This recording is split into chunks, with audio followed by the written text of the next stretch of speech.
Pablo Fernández Crisliev realizó la licenciatura en Psicología en la Facultad de Psicología de la Universidad Nacional Autónoma de México.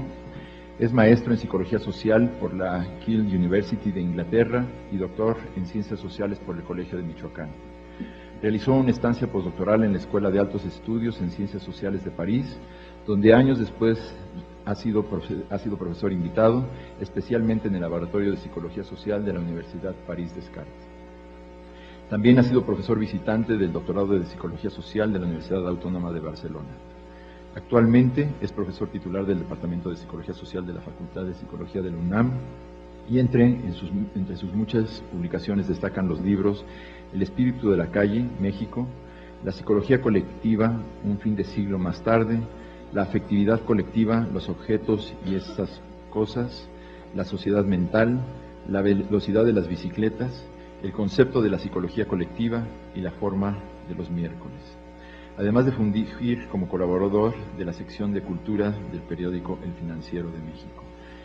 Pablo les va a platicar sobre la cultura juvenil, por favor.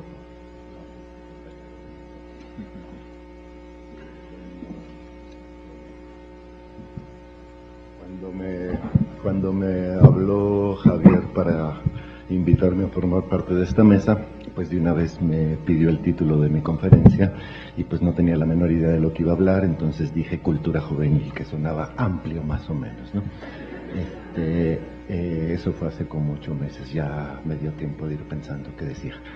Y le hice caso al título de las mesas generales, sobre todo a la mitad del título, Juventud en el Mañana, y bueno, el título real del trabajo que voy a leer es El tiempo a los 20 años en el siglo XXI.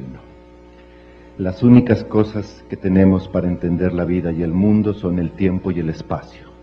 Por eso Kant los llamó a prioris, o sea, ideas previas que tienen que estar desde antes para que uno pueda empezar a conocer cualquier cosa.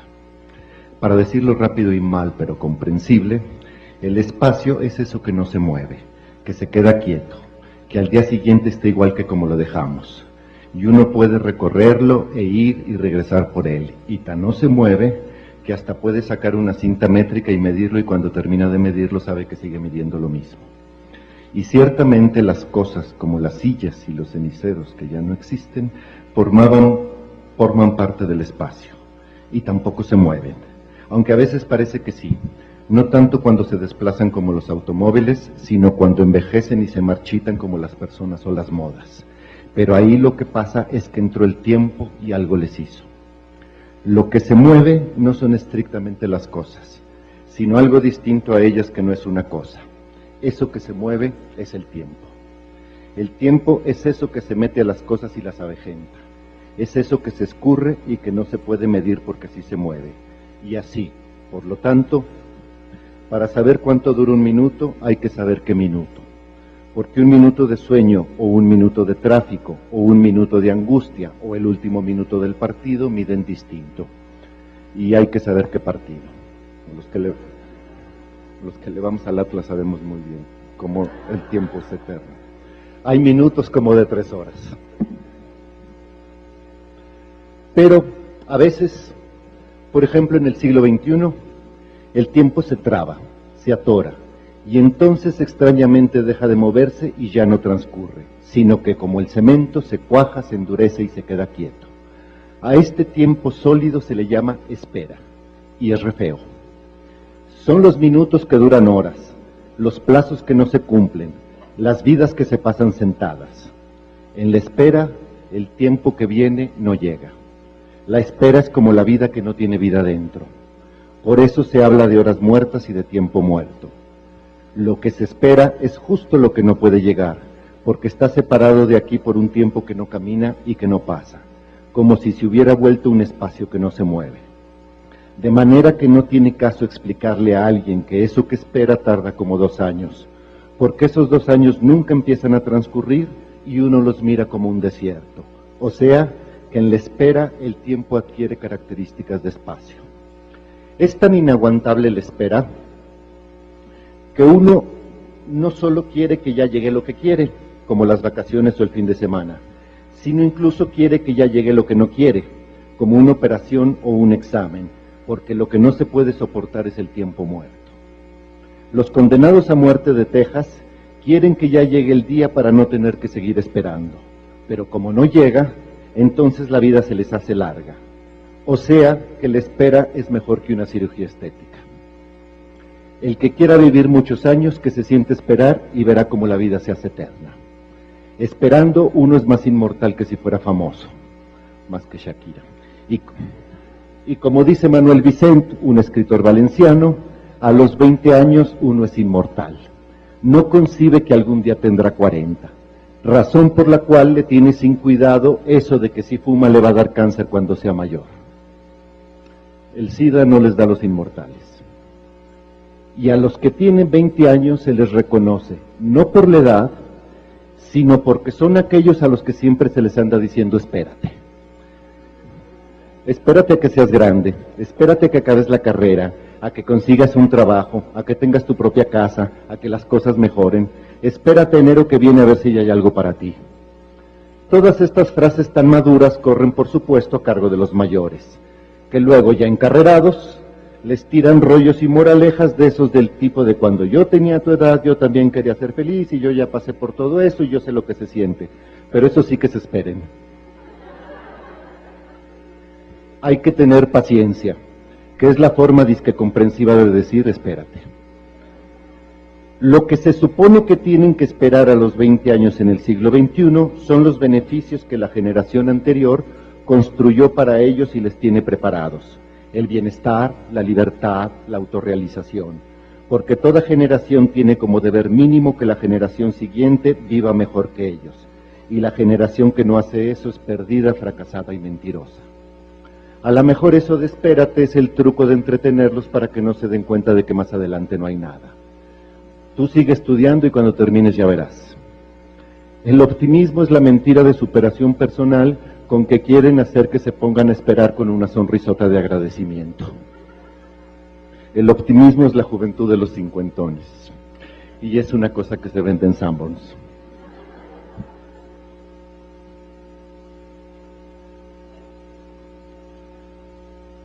Y cuando el tiempo se detiene, sucede algo muy raro, y es que el espacio entra en movimiento. Es como si las cualidades del tiempo y del espacio se hubieran invertido. Ahora, en el siglo XXI, es el tiempo el que se queda inmóvil de una pieza como si tuviera 20 años, y en cambio es el espacio, son las cosas lo que se desvanece, se esfuma, se pierde, como si tuvieran un dispositivo integrado de autodestrucción. Como fenómeno psicocolectivo, esto empezó a suceder desde el siglo XIX con los sucesivos capitalismos. En el capitalismo de acumulación, ese que le tocó a Engels, se trataba de que las cosas y el capital se guardaran, se ahorraran, se acumularan. En el capitalismo de circulación, que ya le tocó a Roosevelt, se trataba de que las cosas y el dinero cambiaran todo el tiempo de manos, se vendieran y se compraran y se volvieran a vender.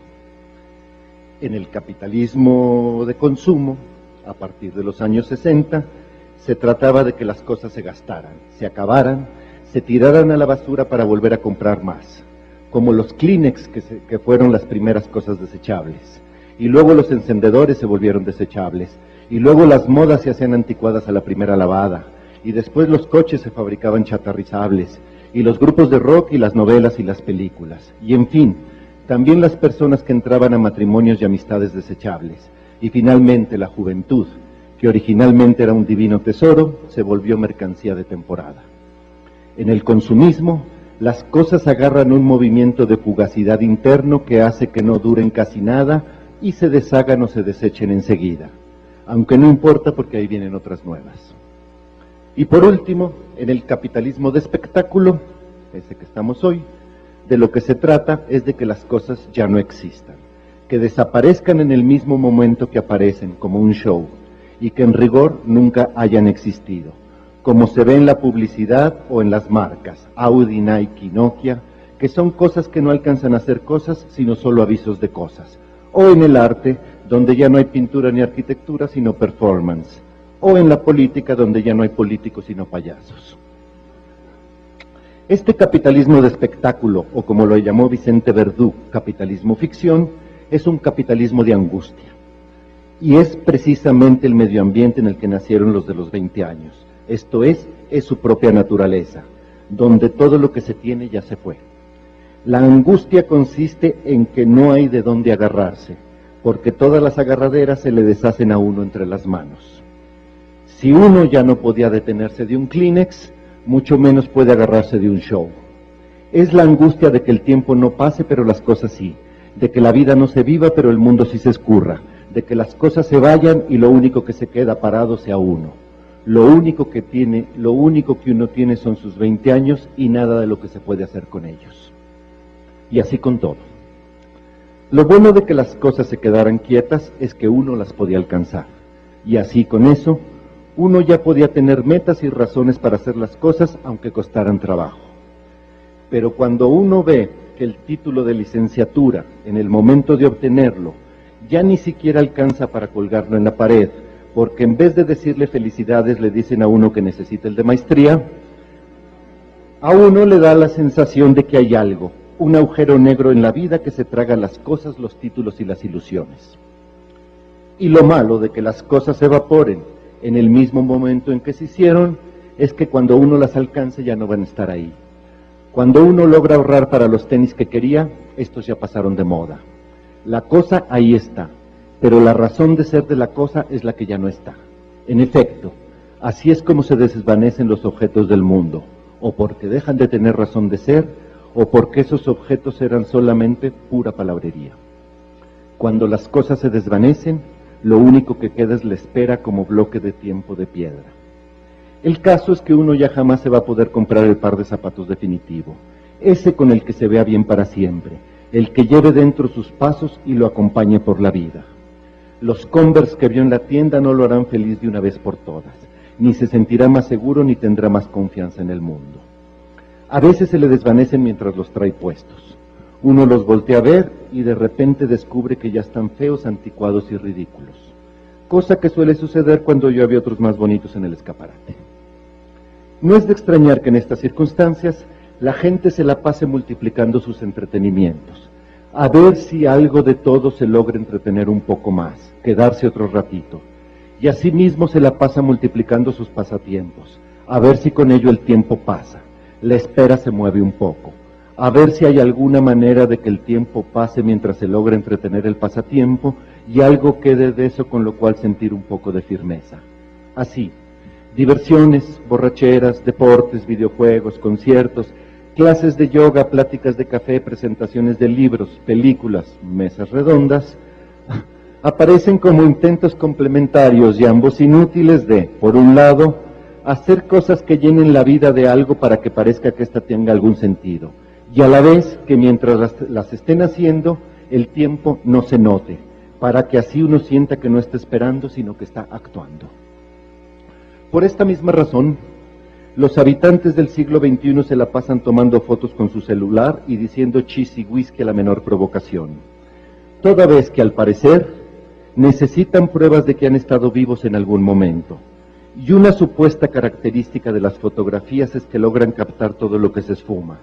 Y a lo mejor, si toma uno muchas fotos, entre todas se logra dar la impresión de que el mundo no se va, de que los tenis ahí siguen, aunque en realidad lo único que nos queda del mundo es su foto.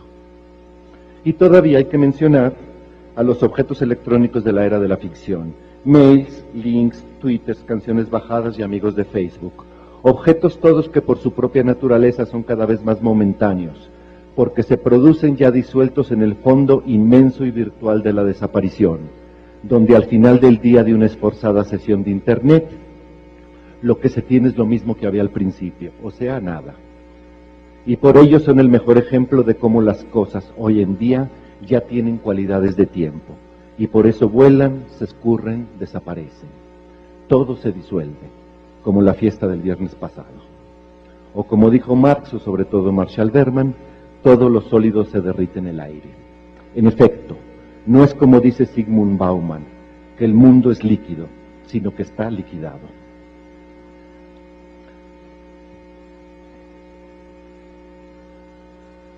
Hasta aquí, el asunto todavía no es tan grave. Porque a lo mejor con tantito cinismo neoliberal, Puede uno írsela pasando mientras espera que las cosas cambien, a que llegue el futuro donde la vida se cumpla y las cosas tengan sentido. Tal vez como a los 30 años, quizá un poco más tarde, 37 más o menos. Pero lo grave es que la última cosa que se deshizo y que ya no existe es exactamente el futuro. Ya se lo acabaron los que llegaron antes. Se lo gastaron como si fuera petróleo, lo tiraron como si fuera agua, lo usaron como si fuera tarjeta de crédito, lo convirtieron en puros discursos que se llevó el viento. El futuro ya no existe porque el futuro solo llega cuando pasa el tiempo, y el tiempo ya se detuvo. O al revés, fue la desaparición del futuro la que hizo que se detuviera el tiempo. Y de hecho, era el futuro el que hacía que uno se levantara temprano, tuviera ilusiones, pusiera fuerza de voluntad, le echara ganas. Y podía ser el futuro en la forma vulgar de casa, coche, familia y herencia, o en la más refinada de las utopías, de un mundo mejor para todos, que fue algo muy palpable en el siglo XIX e incluso alcanzable en el siglo XX. Pero ahora ya no está ni se le ve por ningún lado. Los verborreicos le prometen a uno el futuro, y uno voltea para donde le señalan y ahí no hay nada. Y así no se entiende la razón de esperar. Antes, el futuro era un tenme acá que usaban los mayores para que uno no se desesperara. Pero ahora es un atole con el dedo que nadie se traga. Cuando le dicen que en el futuro uno podrá realizar sus proyectos y alcanzar sus metas, uno puede contestar que en cuál futuro, si en el del calentamiento global o en el del imperio del narco, si en el de la desigualdad insultante o en el de las emigraciones forzadas, si en el futuro de la competencia encarnizada o en el de los monopolios, si en el del desempleo o en el de la vejez abandonada. Perdón, ¿en cuál futuro? En suma, esta desaparición del futuro significa que la espera se convierte en una espera sin nada que esperar, lo cual, aparte de ser agotador, le quita el gusto a todo, a dormir, y por eso hay insomnios, a despertar, y por eso hay drogas.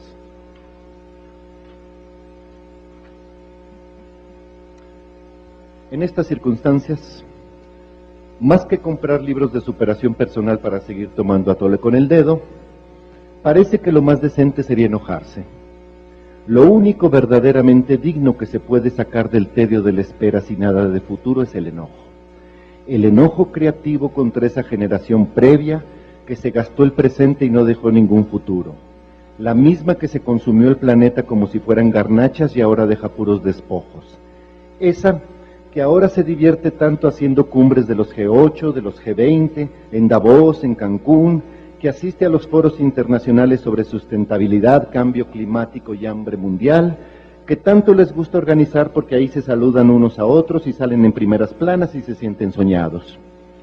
Efectivamente, en los últimos meses, por motivos formales muy variados, los que tienen 20 años en Túnez, Libia, Egipto, y asimismo en Bélgica, Italia, Inglaterra, Francia, ya han sacado su enojo a pasear por las calles, y para sorpresa suya, se han dado cuenta de que ahí, en medio del enojo alegre que protesta, estaba la posibilidad del futuro que tanto les hacía falta.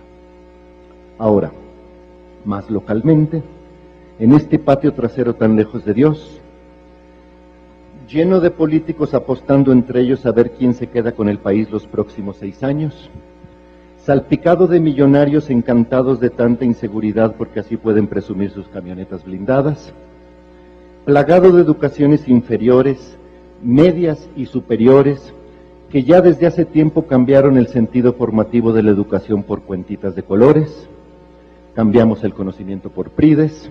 Bueno, en este país parece que aquí no hay que preocuparse por los malos, porque con esos ya se sabe qué hacer. Los malos no son un problema, el problema son los buenos.